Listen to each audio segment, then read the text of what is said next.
Jangan lupa untuk subscribe YouTube channel Metro TV News dan nyalakan notifikasinya. Kawasan Ekonomi Khusus atau KEK Mandalika memiliki banyak potensi untuk mengendalikan ataupun juga memberikan penghidupan dan juga perekonomian bagi masyarakat sekitar, termasuk juga untuk mempromosikan untuk event-event secara tingkat internasional. Untuk membahasnya sudah bergabung bersama dengan kami Direktur Operasi dan Inovasi Bisnis PT Pengembangan Pariwisata Indonesia Persero atau Indonesia Tourism Development Corporation ITDC, Pak Ari Prasetyo. Pak Ari, selamat pagi.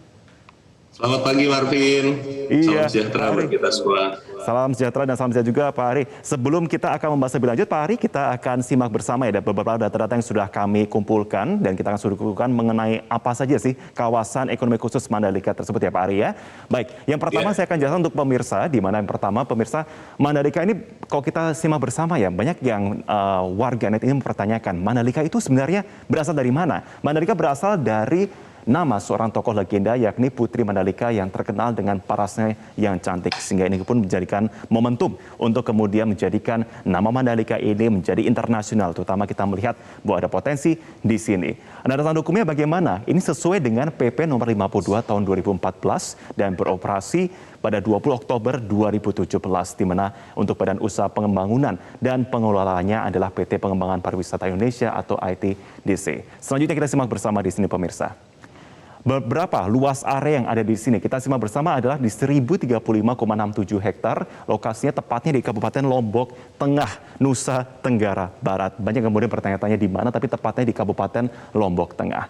Nah, kegiatan utama yang akan dikembangkan di sini adalah mengenai pariwisata, di mana target investasi di tahun 2030 bukan main-main, adalah di angka 40 triliun rupiah, dan target tenaga kerja yang terserap di tahun 2025 adalah sebanyak 587 ribu tenaga kerja. Dan selain itu juga pemirsa kita simak bersama, selain itu juga tersedia beberapa fasilitas yang sudah dipersiapkan. Di antaranya juga sudah disediakan instalasi pengolahan air bersih Batu Jai Praja dengan diupayakan mampu mengolah air air baku dengan kapasitas debit 200 liter per detiknya. Kemudian ditopang dengan infrastruktur pelabuhan Lembar berjarak 46 km dan juga jalan strategis nasional rencana penunjak Kuta sepanjang 18,2 km dan akan selesai pada tahun 2016. Dan selain itu juga terdapat infrastruktur pendukung, yakni Bandara Internasional berjarak 18 km, Gardu Induk Kuta 100 maksud kami dengan kapasitas 150 kV, serta Mandalika International Street Circuit. Baik, kita akan membahas lebih lanjut mengenai bagaimana kemudian yang bisa kita bahas lebih lanjut bersama dengan Pak Ari. Pak Ari masih bergabung bersama kami ya Pak ya? Terima kasih, Marvin. Baik Pak Ari, kalau kita simak bersama ini antusiasmenya tidak hanya dari lokal namun juga mancanegara. Kalau kita bisa sedikit review berapa banyak Pak ini tiket yang sudah terjual hingga saat ini? Baik, terima kasih Marvin. Jadi per hari ini tiket yang sudah terdistribusi ya kepada para penonton adalah kurang lebih 95%. Hari ketiga dari total hari penyelenggaraan kita, total ada 3 hari. Kita mulai kemarin dari hari Jumat dan hari ini adalah hari puncak di mana akan ada 4 race yang dipertandingkan hari ini. Dan distribusi tiket kita sudah cukup maksimal saya pikir. Hanya saja ini karena masih masa pandemi sehingga total kapasitas sirkuit kita itu sebetulnya bisa mencapai 195.700 di masa normal ya. Tetapi karena ini pandemi kami memperoleh izin hanya sampai dengan 25% atau di angka kurang lebih 25.000 dan hanya tempat duduk ya. Jadi itu yang mudah-mudahan bisa semua hadir di hari ini dan cuaca mendukung. Oke, lebih banyak dari Indonesia atau dari mancanegara, Pak? Kalau di dalam studi kami tahun 2019, kita berharap juga ada penonton dari luar negeri ya, dari Asia, Southeast Asia maupun dari seluruh dunia, karena memang fans-fans balap motor ini cukup banyak.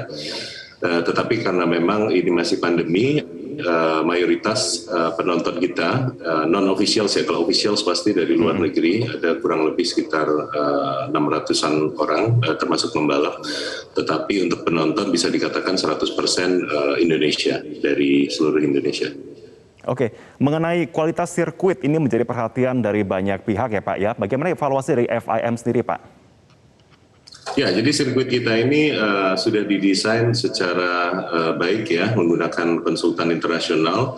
Dan ini kita mulai konstruksi tepatnya sebetulnya 2020 2020 kita baru mulai betul-betul memulai konstruksi ini dan selesai di 2021. Jadi total konstruksi sirkuitnya sendiri itu kurang lebih sekitar 13 bulan sampai dengan selesai. Nah, kualitas ini kita tentukan dari mulai desain. Jadi mulai desain, construction sampai dengan terakhir penyelesaian, bukan hanya lintasan balapnya tetapi juga atributnya seperti drainase, pagar-pagar dan lain sebagainya ini by design dan dengan standar dari FIM. Dan kemarin tanggal 18 November kita baru mendapat dan dikeluarkan secara resmi sertifikat homologasi dari FIM sehingga kita sudah siap untuk balap pada saat itu karena balap dimulai tanggal 19 dan kita sudah lulus ya homologasi tersebut. Oke, Pak Ari, bolehkah saya bertanya mengenai bagaimana untuk target investasinya? Pak, kalau kita lihat bersama kan ini sangat besar sekali ya, terutama untuk wilayah ini ya Pak ya? Ya, target investasi ini saya yang disebut oleh Marvin tadi 40 triliun sebetulnya adalah total dari keseluruhan kawasan kami yang luasnya kurang lebih 1175 tepatnya. Tadi Marvin menyebutkan 1035 ini sesuai dengan perpres yang waktu itu dikeluarkan. Nah, jadi memang model bisnis dari pengembangan kawasan Mandalika ini hampir sama seperti model bisnis yang kami lakukan di Nusa Dua. Jadi Nusa Dua itu juga di bawah pengelolaan PT ITDC, BUMN Persero.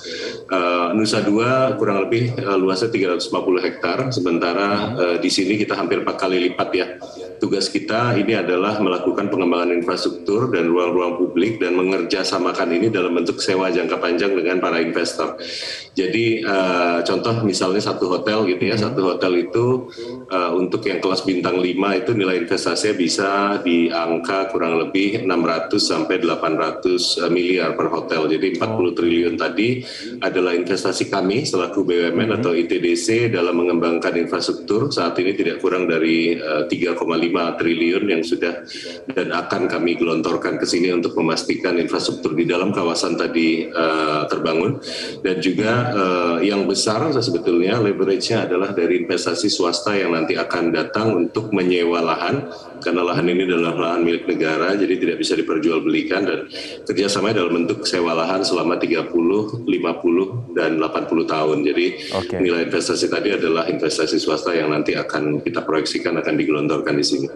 Baik, Pak Ari, saya akan tunjukkan kepada pemirsa ya mengenai bagaimana kemudian potensi jangka panjang untuk infrastruktur ini bisa dimanfaatkan untuk apa saja untuk kepada pemirsa. Kita akan tunjukkan untuk grafis yang sudah kami persiapkan untuk Anda, pemirsa, di antaranya memang peluang investasi ini sangat besar sekali ya. Kita simak bersama baik dari akomodasi atau MICE. MICE ini adalah meeting, insentif, kemudian ada sejumlah lokasi lain untuk pengembangan bisnis di dalamnya. Dan kemudian food and beverages services, kemudian hiburan dan relaksasi, kemudian untuk peluang lainnya yang bisa kita lihat di sini adalah peluang-peluang untuk lainnya. Selanjutnya kita simak ada infrastruktur di sini dan juga fasilitas. Kita lihat potensi baik dari marina, solar cell farm, terminal gas dan juga fasilitas lainnya pun juga bisa berpotensi besar untuk meningkatkan perekonomian daerah. Di antaranya juga ada wisata petualangan pun juga disediakan. Seni dan juga tentunya informasi yang ada di sini. Baik, Pak Ari, ini kita kembali kepada Anda ya. Ini investasi kan sangat tinggi sekali ya Pak ya. Tetapi kalau kita lihat bersama, bagaimana untuk kemudian langkah-langkah ambisius untuk kedepannya ini agar bisa di-maintain, terutama juga ada sejumlah kritik yang menyatakan bahwa bagaimana kemudian setelah event-event internasional ini selesai, bagaimana untuk memaintain agar investasi ini tetap berjalan dan perekonomian lokal pun juga tetap bisa senada. Ya baik, Marvin.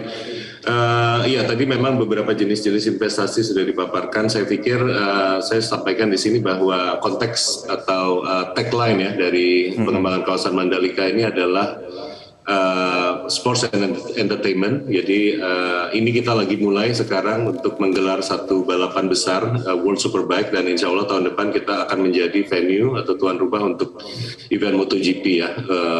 Terakhir kita bikin MotoGP di Sentul tahun 97 kalau tidak salah, 96-97, dan setelah beberapa puluh tahun kita kembali lagi menjadi tuan rumah untuk event MotoGP, dan insya Allah tahun depan. Jadi memang tagline kita itu untuk kawasan ini kita agak berbeda dengan Bali, karena memang mungkin Bali dengan Nusa Dua yang kita garap waktu itu di awal Bali sudah punya cukup banyak ya portfolio yang sudah jadi gitu, sehingga di Bali dengan Nusa Dua kita menawarkan konsepnya hanya MICE. Jadi Bali Nusa Dua kita itu menjadi tempat di mana ada 5.000 kamar hotel dan juga fasilitas convention berstandar internasional untuk tuan rumah, dan insya Allah tahun depan akan menjadi tuan rumah untuk G20.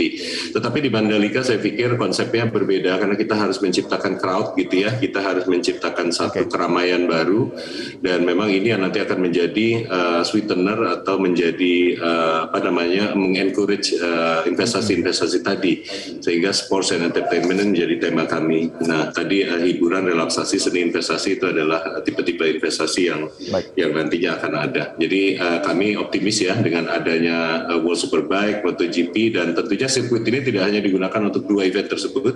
Kami sudah siap dengan event-event berikutnya, baik itu yang sifatnya GP series atau motorsport event maupun yang sifatnya experience. Jadi tidak hanya untuk event-event yang sifatnya motorsport, tetapi juga bisa digunakan untuk event sepeda misalnya atau lari, triathlon. Insya Allah tahun depan kita akan menggelar L'Etape. L'Etape ini bagian dari Road to Tour de France yang akan kita lakukan juga di kawasan Mandalika dan menggunakan sirkuit ini. Baik. Terima kasih Pak Ari Prasetyo, Direktur Operasi dan Inovasi Bisnis PT Pengembangan Pariwisata Indonesia Persero, sudah bergabung bersama kami dalam Meter Bagi Prime Time. Selamat pagi Bapak, terima kasih.